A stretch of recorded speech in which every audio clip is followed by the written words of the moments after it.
Good evening. My name is Bob Liff, and this is the CUNY Forum, a monthly town meeting that brings prominent New Yorkers together with faculty and students of the Edward T. Rogowski Internship Program in Government and Public Affairs. It used to be said that there were only 3 ways elected legislators in Albany and City Hall ever left their jobs: death, indictment, or becoming a judge. That may still be true in Albany, but our guests this hour are newly elected city council members who applied term limits the old-fashioned way. They beat incumbents. But another adage may also apply: be careful what you wish for, because you may get it. This city, its economy based on the still slumping fire sectors for finance, insurance, and real estate, faces tough fiscal sledding as our new council members, along with their returning colleagues and the newly re-elected mayor, try to provide for their constituents. If our guests tonight are new to the council, they are certainly not new to civic affairs. Margaret Chin, an immigrant from Hong Kong and City College graduate who has been a longtime activist for immigrants' rights, defeated incumbent Alan Gerson to take the 1st district seat in Lower Manhattan, becoming the first Asian American to win in a district centered in Chinatown. Debbie Rose, who has worked for years to keep at-risk youngsters in school, defeated Kenneth Mitchell in the 49th district on Staten Island's North Shore, becoming the first African American elected to City Hall from that borough.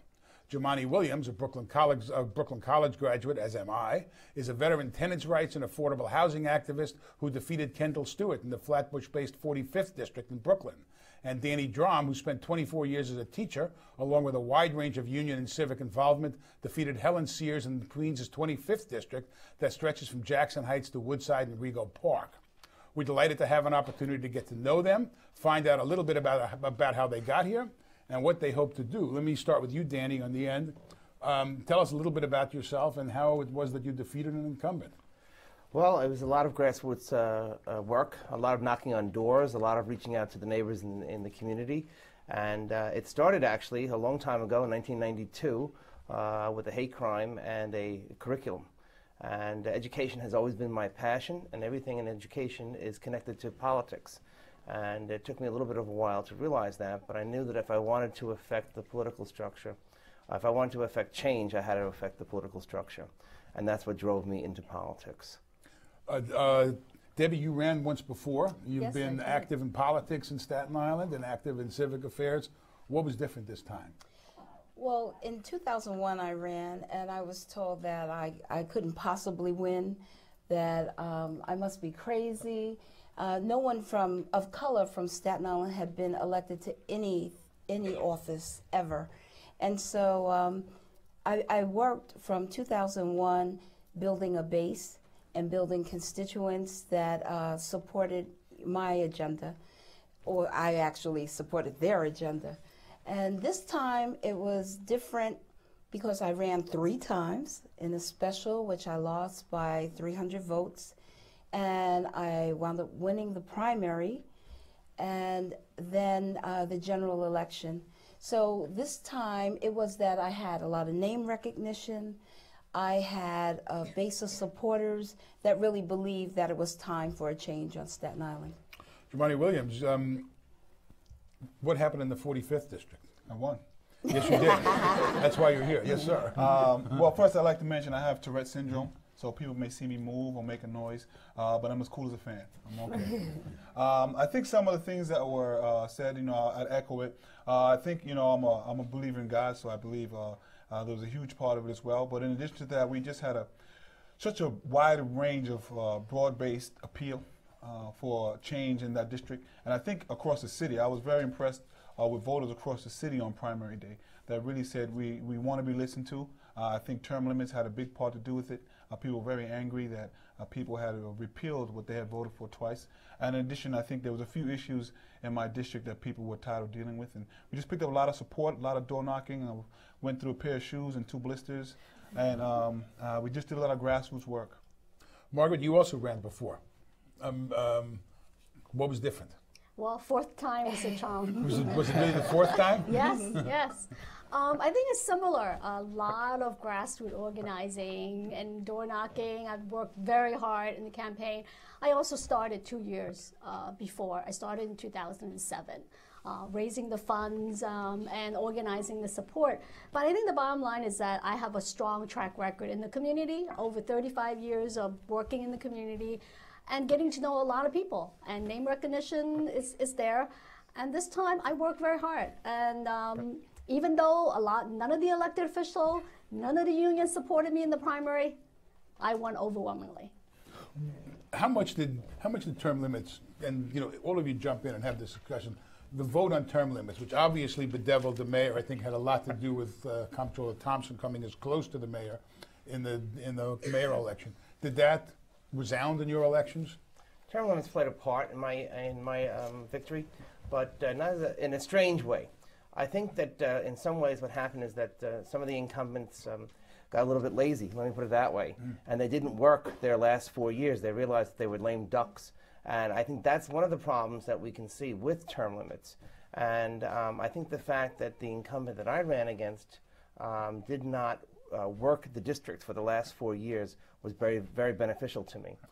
Voters were rightfully angry also, though, that that law had been overturned against the will of the people. Debbie, you actually defeated somebody who was elected in a special election. Exactly. So term limits wasn't the primary concern in my district. What had happened is that they were sick and tired of the neglect. Staten Island doesn't get its fair share out of the citywide budget. And on Staten Island, the north. In my district especially, we have just been neglected, and there are issues and projects that have languished because there hasn't been anyone there who really pushed it through.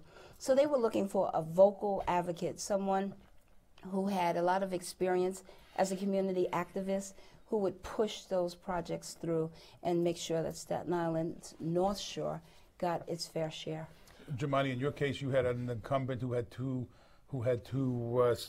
staff members indicted.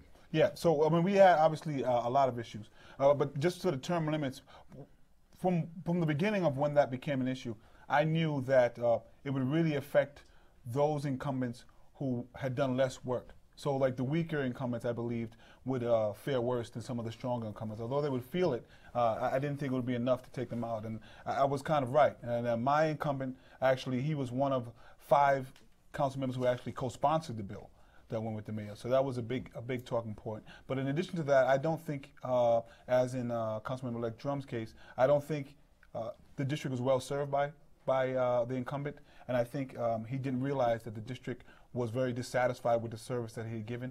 In addition to the scandals, one of which you mentioned, that seemed to have plagued his actual whole tenure.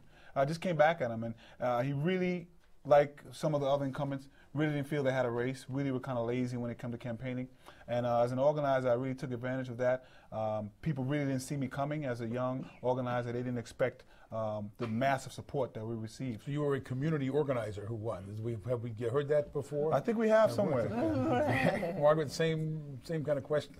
Well, I think term limit plays a part in it, but I don't think it was the main thing in the race in my district. When you look at what happened there, we have an incumbent, and there were 4 people running against him. I mean, I was one of the 4. So in real sense, when you look at it, that's why I didn't get any elected official support or any of the union, because they didn't think that the incumbent would lose.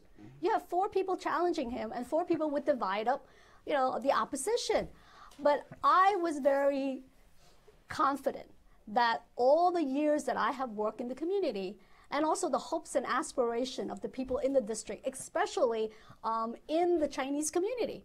We fought for that district to give Asian American an opportunity to have representation. So through the 18 years since the first time I ran in 1991, a lot more people have become citizens. They registered to vote. And this time around, I was the only Chinese candidate. You're talking about identity politics. Danny, in your case, you're active in the gay and lesbian community. Organized, I believe you were one of the founders of the parade in Jackson Heights. We've already talked about you're being the first African American elected from the island. In your district, you have intra-black politics. You have American-born blacks versus Caribbean. Well, could be American-born, but Caribbean blacks versus African Americans. I'm also the first Grenadian American. Are you you're a Grenadian? My parents are from Grenada. Oh, I thought you said Canadian. That was how much did ethnic politics, did identity politics, I guess, as opposed to ethnic politics, play a role? I think it does wherever you are, just in general. It's just how much of a role it plays. And I just wanted to back up to what Councilmember Chin said. I had 6 people in my race, and it's a good civics lessons because those rules don't always sometimes apply. So both of us, I guess, should have lost, as most of us up here. With 6 people, we were supposed to split the vote and everything, and I think the incumbent also took that into consideration and just was lazy about it. Just going back to the first question you had asked. But with identity politics, it definitely plays a part. That area in Brooklyn, usually there's something with West Indian-born blacks and American-born blacks. I also have a Jewish population. I have a Pakistani population, very large Haitian population, although they are part of the Caribbean. Sometimes we tend to... Well, there's a language issue there, right? Yes, there's a language issue. But I think my strength was I had been doing so much work in that community, and I had kind of known people in different sects of the district. I had worked, and I was actually the only candidate who worked in every single community board in that district. So it was about bringing everybody together as opposed to separating them. Because what usually happened was island politics would come in. So if you were born in Trinidad or you were born in Jamaica, you would play a lot to that island, and that would push you over. Or you were born in Haiti, that would push you over. What I did, I tried to say, it's not about where you're from, it's what you want to do. All of the islands are beautiful. We have a common culture. We have a common agenda in the 45th, all of us who live there. And I tried to use that as a uniter and a unifier, and it seemed to work out okay. I think identity politics did play some part of it, and probably for most of us also. It's a starting point for us, and that's where we start to organize our base. And there is that large LGBT base in Jackson Heights. But as a person who's running for a public office, you can't just stick with that base. You have to reach out to the other communities. You have to represent everybody. Right. Exactly. Or you won't win. If you don't go out to the other communities, you're just not going to win. It's not a winning strategy. In my community, it was that they had experienced for the first time real empowerment, a sense of empowerment when Barack Obama was elected. And the North Shore of Staten Island was the only district on Staten Island that carried Barack Obama. And so they were feeling a new sense of empowerment, and that their issues had not been heard previously, and that they didn't have access. And so they were ready to elect someone who not only understood what their issues were, but was willing to work hard to make sure that they also had access when they previously did not. The Obama effect, because that was something that I was definitely interested in seeing how it would play out, the Obama effect. I don't think that it really increased the vote as much as I wanted, but people were very energized to hear the work that I had done. So they identified quickly. Before November of last year, nobody knew what a community organizer was. And when I ran, everybody knew what it was. So all you had to say was... We can kind of thank Rudy Giuliani for attacking him at the Republican convention as a community organizer. Palin. And Palin, right? Yeah, so definitely thank them for that. But I think the Obama effect that was had in my district was that people were excited about another community organizer running. They understood what it meant and what it could do for the community. In past elections, Margaret, you were one of a number of Chinese candidates. And there was even, if I remember once, there was another Chen. There was another candidate named Chen. Right. So, I mean, were you able to, the degree to which you were the only Chinese candidate, is that in a 4 or 5 person field that you were able to exploit that? I don't mean that to exploit it in a bad way, but I mean make use of that. Well, definitely. I mean, one of the reasons that I started early was to try to consolidate the community to come together behind one Chinese American candidate. And that worked. But I think because there is an incumbent, you do have a lot of the traditional organizational leadership who believe that incumbents will always win, and they win the other side too.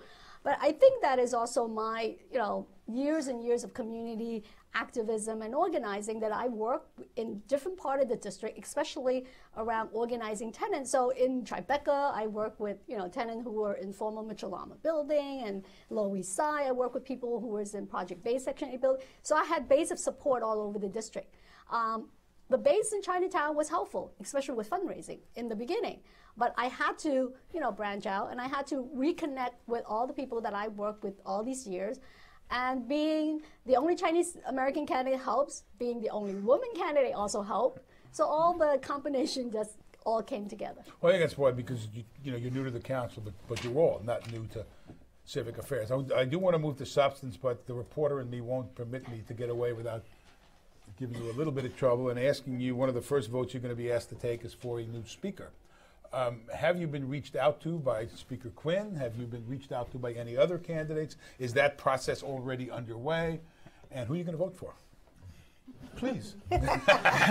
This is what you call a profile and courage. Well, I haven't made up my mind because I haven't been asked.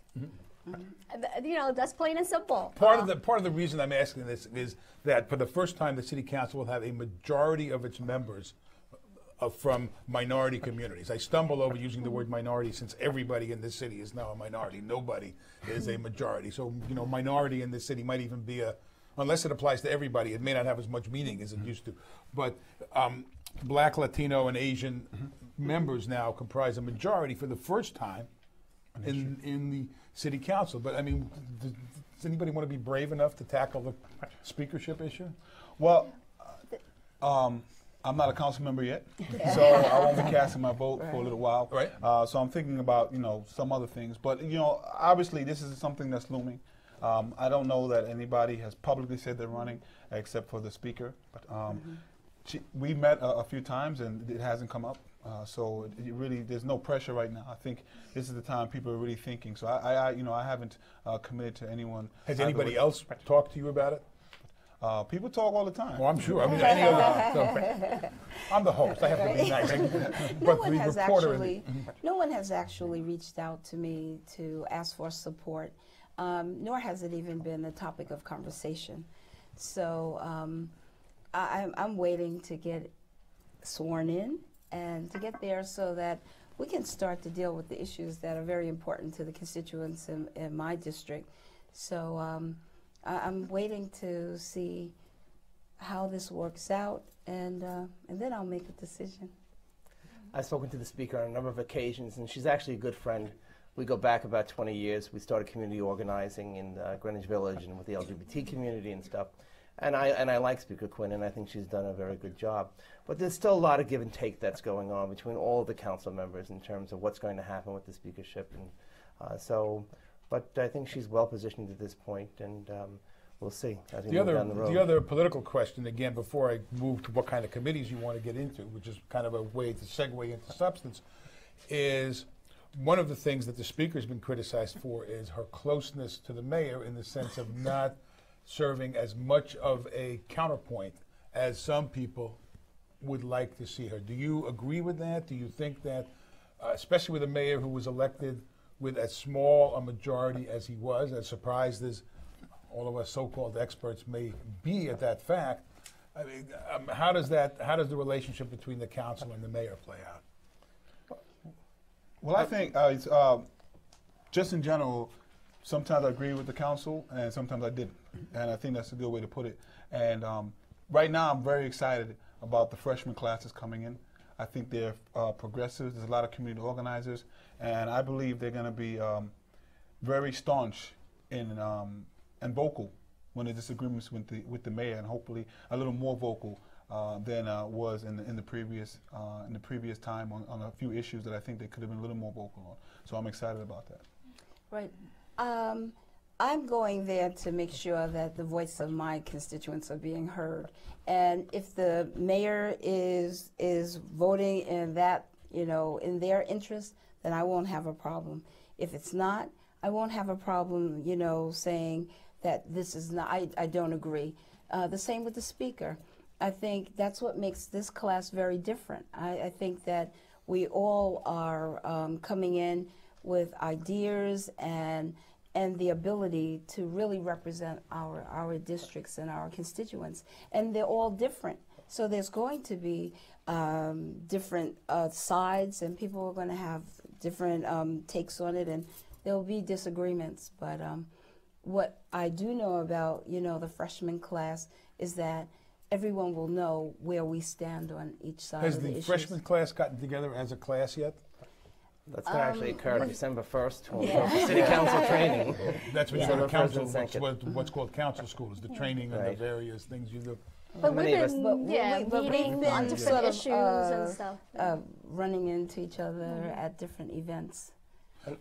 let me start. I'm going to start with you, Margaret. What? Wait, we let these guys off the hook with that question. Well, I have to be a little bit polite. I mean, like, I think, That's all right. I mean, you look at us and you could say, oh, this is the freshman class. But I think the difference, if you look at all of us, we are coming into the city council with a strong background of, civic activity and organizing activity. We have a lot of experience among us. Yeah. So we're not going in there as the new kid on the block. I mean, we're going to go in there and really try to move things. And we're not going to just sit there and just be quiet. But you're going to be moving things in the face of a really difficult a fiscal situation as we've seen certainly in a generation, if not longer. Yeah, but I think we'll be there to challenge what some of the proposals are, and also to really look at what are the priorities that we need to protect and really fight for our constituents. I understand that it's a fiscal crisis, clearly, but I think people tend to find money for things that they're interested in. That's right. So when they go after certain programs that have a problem, the biggest expansion of CUNY happened during the Great Depression. And that's because they knew to get out of it, they had to build a place where people can get educated. So they put money into it. So you put money where places that you feel are important. So even though it's a you basically invest. Yes. Yep. So even though it's a fiscal crisis and everybody acknowledges that, there are just certain places we should shy away from taking money. There are communities that have been traditionally underserved that need to have services provided to them, especially in harder times. And I think that's one of the differences that you are going to see with some of the council members that go in, is that we are going to raise our voices to make sure that these communities that have been traditionally underserved actually receive some of those services despite what's going on. And there are priorities, like Jumani was talking about. It depends what our priorities are. And I think everybody should pay their fair share. And sometimes those who are more wealthy, who can afford to do more, should pay their fair share, especially in a fiscal crisis like this. And there's waste. There's waste, and there's the fact that we contract out. Bids are not competitive. There are places, schools, right, especially with the Department of Education. So there are places where money can be found. And again, it is about the underrepresented and sort of trying to level that playing field, bring resources to people who haven't had the resources. I know in my district, we haven't gotten the resources that we need.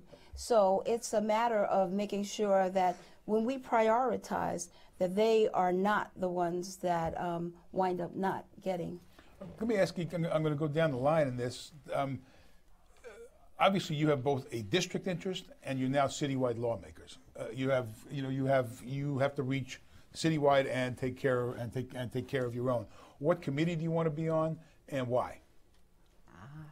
Well, first of all, definitely I want to be on the housing committee because I think one of the most important issues in my district is the whole issue of preserving affordable housing and creating more in the district. So that's one of the committee that I would love to serve on. The other one is education. As a former teacher, and also it's a big issue from overcrowding, smaller class size. All those issues are throughout District 1. The other one, transportation, because one of the issues that connect the whole Lower Manhattan district is the whole traffic transportation issue. And then there are other ones like general welfare, small businesses, and I will have to look at what will happen with the Lower Manhattan Redevelopment Committee, the one that Councilmember Alan Gerson chaired right now. There's some talk about not having the committee because it was started after 9/11. So that's something that we have to look at, whether we want to fight to preserve it or not. So a lot of I'm not sure how many we could get on, but I think even if we don't serve on some of the committee of interest that we are that we want to get involved in, we could still do that as among council members. You have a long history in housing. Yes, I do. So housing is absolutely one that I just want to be on, obviously because most of my career has been around affordable housing and tenants' rights. But some others, immigration, I'm very interested in. About 80% or more of my constituents are immigrants. So just coming from that background, I think it's very prudent to be on that committee. Another one is land use. I would really like to be on that committee because it's just a really powerful committee in terms of what goes on in the city and what the city council can do to affect a lot of things that we see happening. That was the first conversation that I had with the speaker, because again, Staten Island needs are so great. I asked to be on land use, health, education, and transportation, and general welfare. And land use, because we're an island and our waterfront is woeful. It's not developed, and there are projects that are languishing. Our transportation is horrific. You know, traffic's a big issue. We have the longest commute in the United States. We have a transportation hub where there are no amenities at the ferry terminal. There's nothing to make the commute into Manhattan palatable, nor is there anything to get tourists off the ferry and into the district. Education is very important. Our schools, our local high school is 170% over-enrolled, so there's a need for a new high school. And health is a big thing. On Staten Island, 10 years ago, we had 5 hospitals. We now have 2, and our population has increased. We're almost at 500,000 people. And we're the only borough that doesn't have a Health and Hospitals Corporation facility.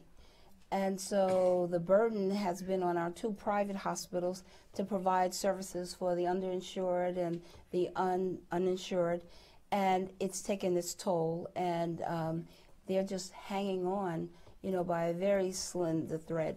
So one of the first things I want to do, especially through the Health Committee, is to make sure that Health and Hospitals gives Staten Island a part of the tax levy capital money, so that we can, and expense money, so that we can provide the services to the people on Staten Island who need them.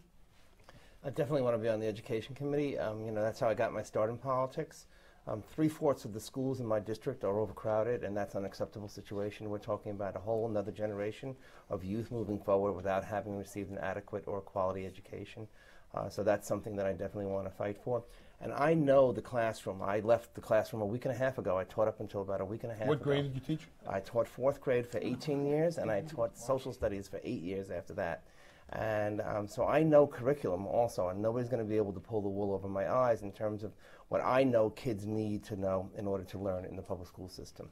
So, and the other thing I was asking for was cultural affairs, and the 2 are somewhat related, because I believe that there's been an overemphasis on testing and data collection within the public school system, and we've lost a lot in terms of educating the whole child.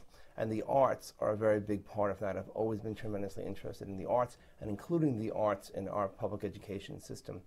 I represent probably the most diverse district in the world, Jackson Heights, Elmhurst, Corona, Left Rock City. And so I also asked to be put on the Immigration Committee, because I think that's a very important one.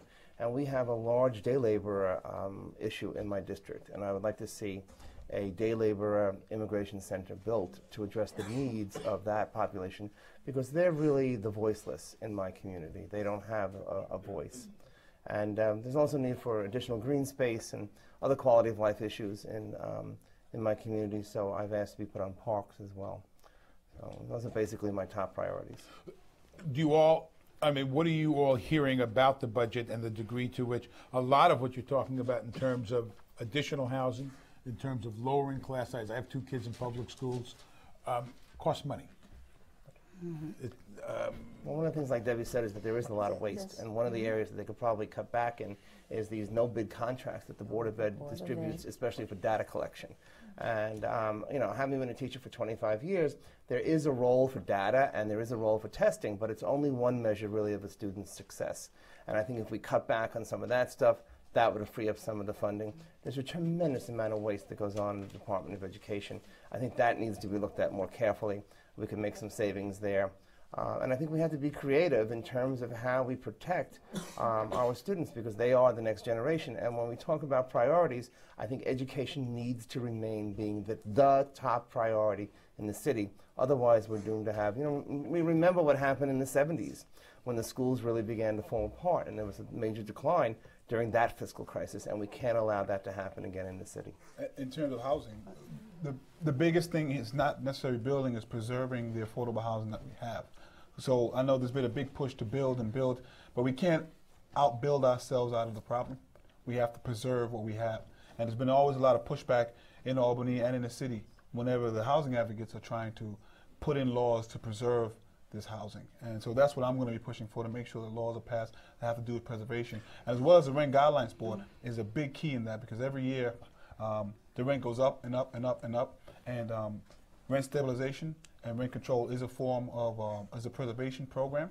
Affordable housing program that also needs to be preserved, and the Rent Guidelines Board needs to be looked at. But I'm sorry, go ahead. And with the housing, with all the building, you know, if we really get them to enforce 421A, where with the new housing stock that's coming in, they also have affordable housing as a part of it, so that we can maintain people in the communities where they live. You know, Mitchell-Lama is a big issue in terms of they're not funding it.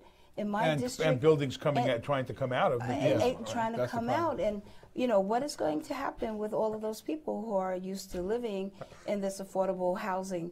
So I think I heard almost all of us want to be a part of the housing committee because it's a huge issue, affordable housing, and it's just that the city council has oversight of all of these agencies, and I think that we really need to utilize that power so that we can investigate where the waste is, and then again utilize those monies for our priorities. And then we also have to put some more pressure to, I gotta make a plug, repeal ERSTAT and get home rule back into city council so we can have a lot more control, and repeal vacancy decontrol.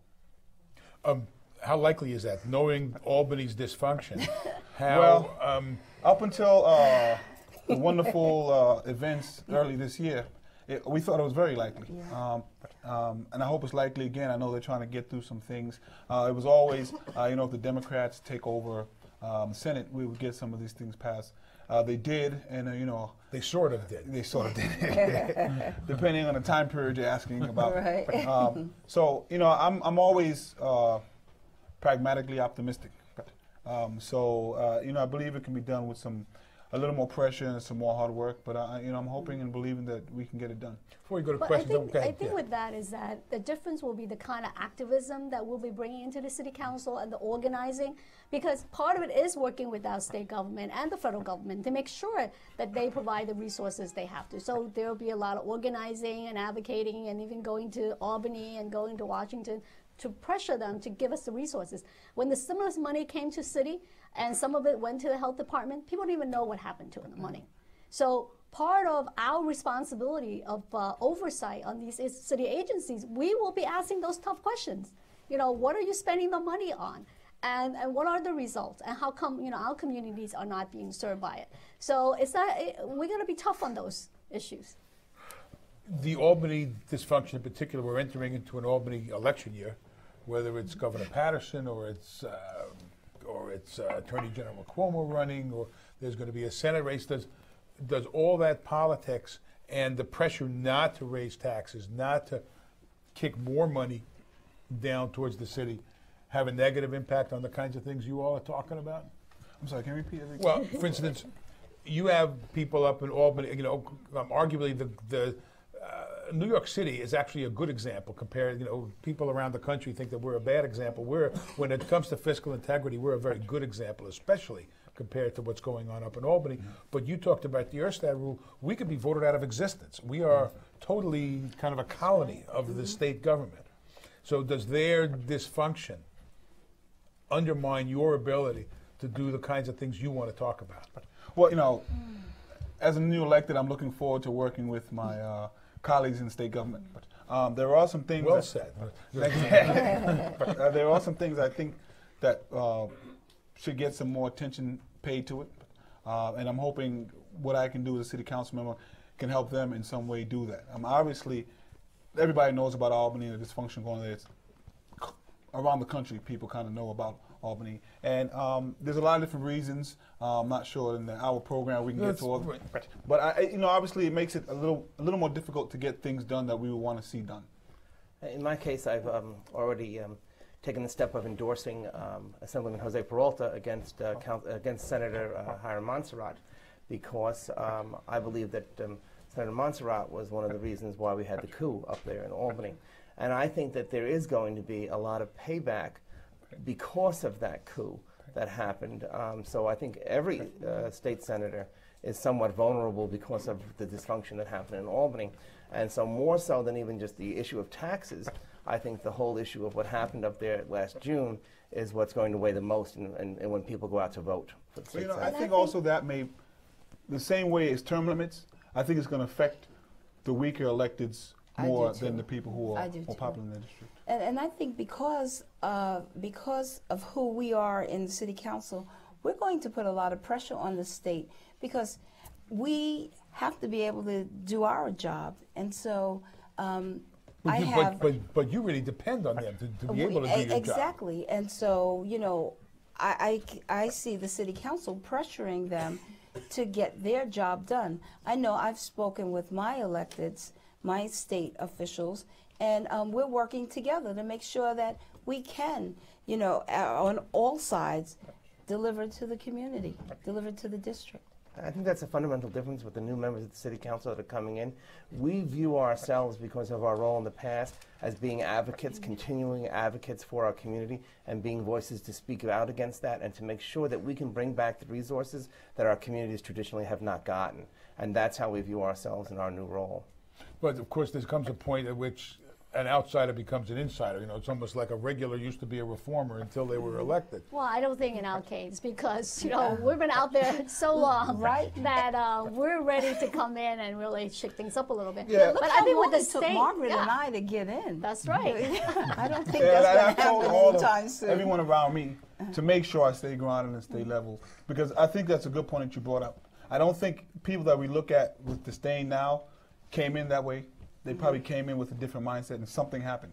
So I'm very wary and aware that this stuff can change you, and I'm looking for it, because I need to make sure that I stay grounded, stay connected to the people who put me here and the causes that I believe in.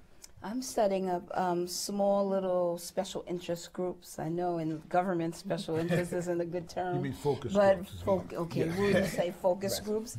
So that, and we're going to meet quarterly to make sure that the issues that they're concerned about are being addressed, and to give them, for me to sort of have to give them a report, where is it in the pipeline and what's happening, and exactly, so that that doesn't happen, because it is easy, and I'm sure everyone went there as excited to be in city council as we are, but again, I think because most of us come from a community activist background and organizing background, we really do know what it's going to take to remain grounded and to get the work done.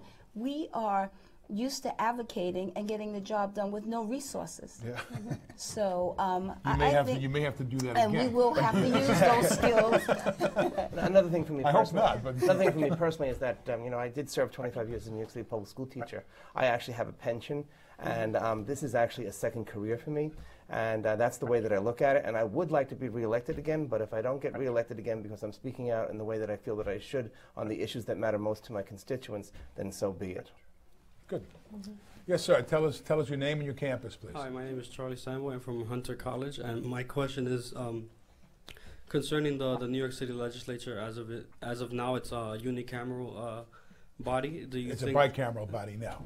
Sorry. Right. Do you think that giving the borough presidents more power would help curb the? Oh, I'm sorry. You mean the New York City Council? The New York City Council. Yes. The New York City Legislature is a unicameral body right now. Do you think that making it a bicameral body and giving the borough presidents more power will help curb the mayor's power in issues such as term limits and him renewing his power over education? How many of us remember the Board of Estimates? Yes, I do. Yeah. But I mean, is there, what about the role of borough presidents? What about the role of boroughs? Well, I think, I don't know necessarily changing to a bicameral system. I don't know if that's necessary. But there are things I think can be done within the city council. I think I'm always for, spreading the power out, and I think most of us here kind of think like that. So, I'm in favor of giving some more power to the boroughs, not only to the boroughs, but to community boards. The community boards have, their power has really been taken away, and I think we should return it to the community boards because, they are closest to the ground. So anything that I think kind of disperses power amongst the people who are supposed to be served, I think is a good thing and would definitely help. A lot of issues in the council wind up with being worked through borough delegations, in which Staten Island only having 3 members usually is a bit of gets the short end of the stick. Exactly. But you all think you're going to be getting along as well? I mean, you're from 4 boroughs, actually. We don't have anybody from the Bronx here, but you're from 4 boroughs. You're liable to be at loggerheads by the end of the budget season. Well, I mean, I've worked with council members across the city, just being executive director of Tenants and Neighbors. But I've got to meet a lot of legislators across the city, and I count a lot of them as my friends. And I think all of us here on the same page in a lot of things. So I think we're going to be okay. Mm-hmm. And I think the needs in the districts are a little different. So I can see using my negotiating skills to convince my colleagues that we might need something, in terms of transportation, whereas they might need something in housing. I do believe that. No, I don't mean this in any negative way, but you're certainly open to horse trading. And I don't mean that. I believe that's. I don't believe that that's a dishonorable thing to do. I think it's negotiating and compromising is part of the job. Yeah. Yes, sir. Yeah, my name is Benjamin Akwe from Brooklyn College. Yes. I'm currently interning for Councilman Leroy Comrie, and there's a bill that we're working on firefighters. It's basically about adding 5 points to people who graduate from high school in New York City, public or private school, to add 5 points to their marks or whatever. My question is that would you support any kind of bill that add 5 points to candidates who take who come from New York City private or public school? Will you sign up to any kind of bill? If you're talking about in terms of civil service tests? Yeah, in terms of civil service tests. Because there are preferences now for veterans for a variety of reasons. Yeah. So would you support that kind of bill? Intro 1093, would you support the bill? If you say yes, give us reason why you will support that kind of bill. Well, I've always supported supporting the people who live and work here in the city of New York. So I think I would try to do something like that because the majority of the people who attend CUNY schools are from the city of New York. So I think I would support something. You might run into a legal issue, though, in terms of favoring, residency requirements. While Nassau has one, we're not allowed to have one. I mean, it's a very complicated. It's a very complicated series of legal issues. I just want to mention, this is for firefighters or for CUNY? Are you talking about specifically? You're talking about a residency law, or just because they graduated from? Yes, because they graduated. It's a bill that I'm currently working on, reaching out to council members. So I want to ask you to go on a record. For firefighters? Yeah, to firefighters. If they graduate from New York City high school? Public or private high school. So personally, I mean, I wouldn't say yeah or nay to a bill I don't know much about right away. But I know I would try to do things that encourage residency. I don't know what form that would take. I don't know if it would take the form of 5 points or something else. But I am informed. I do encourage residency in New York City when and where possible. But in terms of making a complete stance on a bill that I just heard about, I probably wouldn't be able to do that. Right. So very diplomatic. It's good backbone. Brooklyn College. Good evening. My name is Marie Antoine Pierre, and I'm from Brooklyn College. My question is for Jamani Williams. When did you decide that it was the right time for you to run for office? And what plans do you have in place to make a difference in your district that's going to elevate your district than your incumbent, Kendall Stewart? By the way, is Brooklyn College in your district? Yes, it is. I'm very proud of that. Well, I mean, running for office is something I wanted to do for a very long time. Actually, my first love was acting. I wanted to be an actor. That was, and I still love it, actually. But when I got to Brooklyn College, for those who are in Brooklyn College know, it's a very good microcosm of politics in the real world. So I was very involved in student government there. I was a graduate student body president there. I came out and started working with nonprofits. I knew this is something I wanted to do. It was just a matter of when. And I finally made the decision when the term limits came about. And then, of course, they overturned the term limits. And then I thought to myself, the person I'm running against, do I believe they've been doing a good job for the district? And that answer was, no, I don't. And I believe that I can do a better job. So I made a decision then to just continue going forward. And I believe fundamentally, kind of what has been discussed here is what makes me, I think, better able to do a better job. And I come from a different background. I come from community organizing work. I come from activism. I come from community development and building programs with little or no resources to better the community. And I think that mind frame and that mindset makes us all kind of uniquely different than the people who usually run and win, and particularly uniquely different from my predecessor. Were any of you particularly part of the Democratic Party organization? In your, I don't think any of you. I was a Democratic district leader. You were a Democratic district leader. Okay. I'm a member of my Democratic club, but I wasn't elected to it or anything. Good. Yes, sir. Good evening. My name is John Moreno, Queens College. My question is regarding the question is regarding the extension of term limits. Does your perspective of the mayor change after this? 100%. Sure. I mean, mine did. Sure. Yeah. Sure. Yeah. I mean, I was in favor of term limits. I personally thought it should be 3 terms. I thought it would be a little better. However, the people said it should be 2, and I was, fairly disgusted in the way that it was reversed. And I had no bones about saying that. And, the mayor is the mayor again, so we're going to have to work. And as I said, some things are good and some things are bad. I think term limits and the way it was reversed was very bad. You have to remember that the mayor came in after 9/11, and he, if you remember, Mayor Giuliani wanted his term extended. And he was, one of the proponents of term limits and said clearly that, no, I think he said it would be disgusting. why would we? Yeah, he said it would be disgusting if we extended Giuliani's term. And then to do it again, politics is about empowering people, and people said twice, they gave us a mandate and said that they wanted term limits. Now, if in fact they wanted to overturn it, then to do it the correct way, bring it back as a referendum and give the people another opportunity to do that. Do you all think you should not run for a 3rd term if you are in that situation? Yeah. Well, I mean, my thing was this, because you should not, 51 people should not be the ones to decide whether they have a job or not. Exactly. That's just a terrible thing to ask 51 people. Do you want another job for 4 years? Right. You just don't ask them. Who would that. say no? But so my thing is that should not be asked of those 51 people. The charter needs to be changed, or you just need to do it by referendum. But I think it's really, it just showed that the mayor disrespected the city, disrespected us, because he didn't give us the opportunity to decide. Well, we decided twice. No, we did decide. Was, we did decide right? twice.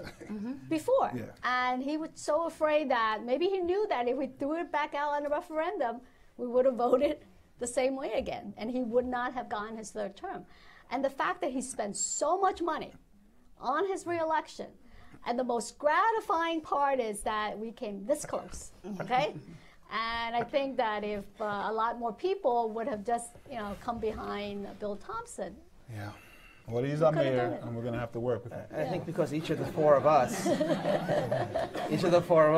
made the decision, despite great odds, to decide after that vote whether we were going to move forward or not, speaks to our commitment to the people as well. That's why I really do think that what you all did is term limits the old-fashioned way. Yes, sir. Hi, my name's Ashwin Corteal. I'm also a Brooklyn College guy. Right. Just like I'm actually in the class with the other 3 people, so maybe I should credit this is Professor a for that or setup. something like that. As a Brooklyn College graduate, this is an okay setup. I'm with you. Congratulations on your election. Very historic and just a great step forward for the city. Thank you. First off. Secondly, my question is, it's widely known that the voter turnout in this election was very low. Now that the election is over, we kind of can get the skinny on a lot of stuff that we might not have gotten for before. 2-part question. A, how do you feel, well, I guess first, did you anticipate this? And B, did you feel that this had an impact on your specific campaigns or elections? In my race, I got 3,200 votes compared to the incumbent, who got 2,500. Approximately 160,000 people live in the district or so, so it's really a shame that the overwhelming majority of people did not participate. In the general election, I got about 9,000, and my opponent got about 3,000 votes. So you're still not even talking high numbers. I don't know what we got to do, because each of us certainly were out there knocking on doors, and I knocked on over 5,000 doors. I spoke to over 1,200 people at their doors, during the course of the campaign. And, we try to motivate the public to get out and vote. I just don't really know what the solution is. So there's about 152,000 or 160,000 people in my district and most of our districts. 80,000 people registered to vote.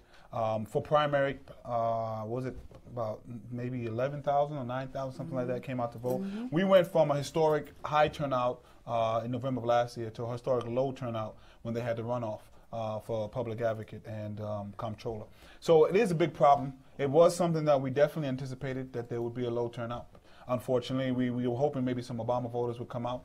I won by a margin of 1,100. I believe it was maybe 3,600 to 2,500 in the primary, and then about 14,000 and change to 3,000 in the general. It's still not as much people as who should come out. And I'm personally trying to take this on as much as possible. I think elected officials sometimes don't do enough to engage their constituents. They kind of take for granted that people know who they are, and I happen to know that. And regardless of how many I won by, the vast majority of people in my district do not know who I am. Margaret, you made the point earlier that as the only Asian American candidate, you were able to kind of pull your vote in a multi-candidate field. No, I was the only Chinese American only candidate. Chinese American, okay? I'm because sorry, they yes. put in another Asian candidate just to try to split the vote. But it didn't happen. But I think it's that we did our organizing, and we did the door knocking, we did the calling, and we tracked our supporter. Even though that the citywide turnout was low, in our district, especially on the east side, the turnout was not low. I mean, I had a much higher turnout than I ever did before. And so I think it's the sentiment of the voter who really were out there, and they were senior citizens and people who voted for the first time, whether they had their canes or their crutches and wheelchairs. They were going out there to vote for Margaret Chin, my Chinese name. I mean, they knew my name. And so I think that was a significant factor, the people who feel empowered. What we were afraid of was that after the primary, that people will not come out and vote in the general election. So in the general election, we did a full campaign. We did mailing, we did calling, and I'm so happy that the turnout was much higher than the incumbent ever gotten in the past election. Yes, ma'am. Got about 4 minutes left. Okay, my name is Lita Davis, and I'm here through John Jay. And I'm wondering if any of you guys would be willing to sponsor legislation to bring back the term limits. So I'm actually a little confused about what's happening. Some people say there are 2 terms, there are 3 terms. I don't think the legislation. I believe that the legislation was to allow a third-term vote just for the one time, and then require it to be revisited. So if that's the case, I've heard both sides. But I think the term limits in itself is still there. So I don't know that you have to get another vote in. It's just a matter of whether it's 2 or whether it's 3. If it's not, I'm in favor, voting for it. I am in favor of term limits. I'm opposed to anything being done legislatively. I believe that if it's going to be decided again, it should be done through a referendum. I agree. Yeah. I agree with you. Referendum. Yes, sir. Try to get a couple of more questions in. Hello, my name is Luther Easton. I'm from Queens College, and yes, and my question basically is, with all these new luxury apartments there's a surplus of luxury apartments in New York City that I think are probably very unaffordable, what are we going to do about them? I mean, if there is any money that's going to be put out to supplement them, is that also going to be tied into, say, with rent control or any type of rent stabilization programs before the money is actually given to these contractors? So I wasn't 100% clear of the question, but I know the luxury apartments. Senator Hakeem Jeffries actually has a bill in Albany now to try to utilize those vacant luxury apartments to turn them into some kind of affordable housing. So I would definitely support something like that and anything like that. You have the same kinds of issues. There's a lot of development, luxury development that went on in your district. Apartments that are now sitting empty. Isn't that correct? There's some, but I don't think it's really a lot. But I think if there are ways to really make it happen in terms of with our tax dollar to create more affordable housing program, we should do that. Don't forget a lot of the early Mitchell Lama programs were like that. I mean, private developer came in, they built it, and they couldn't rent it out, and then they accepted the government program. Yes, sir. Hello, my name is Theodore Andrews. I'm a student at Brooklyn College. Also worked on Jamani Williams' campaign. My question is... Is this a ringer, by the way? No, I didn't even know you were going to be here. My question is, do you plan on passing any legislation or working on some legislation that will create a living wage for all New Yorkers to make New York more affordable for everyone? They have had, oh, sorry, someone else can. But they have had a few, a few living wage bills that I definitely supported and I'm going to continue to support. I'm also in huge favor of paid sick days. What kinds of bills, if you had to, do you have an idea of a bill you want to introduce? I want to ask each of you that. We have a couple of minutes. Tell me One that's right now very important is the paid sick days bill. I think that's very important to the future of New York City. I'd also like to introduce a bill that would limit class size in the upper grades, going from 3rd up to about 8th grade at this point. We do have legislation that limits it up to 3rd grade, but I think that's very, very important, and that would force the mayor's hand. As the father of an 8th grader and a 6th grader, I'm all with you, yes. I would like to see regulation put into legislation in terms of contracting out services, contracting out to make sure that services that can be provided by New York City workers, civil service, I'm about to get shut very quickly. Do you have a bill you want to introduce first? Right now, I'm really looking at bills that were passed and make sure that they're enforced, like, you know, Tenant Protection Act and all the tenant bills. I'm sorry, I'm getting the goodbye sign. I was a reporter for many years. I never missed deadline. I apologize. I want to thank you all. This is very spirited. This is a new day in the city, and you're all going to be there at least for 4 years, maybe 8 years. Thank you, students. Thank you.